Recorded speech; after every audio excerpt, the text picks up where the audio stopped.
नमस्कार, मैं सरफराज अहमद। आप लोग देख रहे हैं भोजपुरी भोज इंटरटेनमेंट।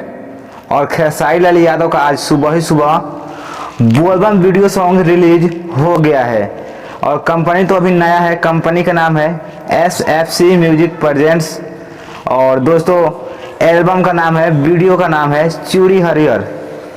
चूड़ी हरिहर जिस गीत को गाए हैं खेसारी लाल यादव और फीमेल है प्रियंका सिंह। और गीत को लिखे हैं गोलू यादव, संगीत है आर्या शर्मा का, निर्माता सुल्तान अंसारी। और दोस्तों सहयोग में है कृष्णा बेदर्दी जी।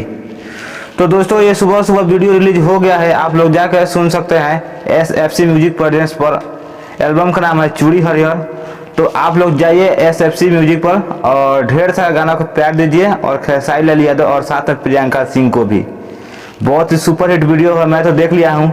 अब आप लोग देख के और अपना कमेंट्स कीजिए कि वीडियो कैसा है। आप लोग का कमेंट्स का मैं इंतजार करूँगा। तब तक के लिए बाय बाय, थैंक्स। और हमारे चैनल को सब्सक्राइब कर लीजिएगा, भोजपुरी भोज इंटरटेनमेंट को। धन्यवाद।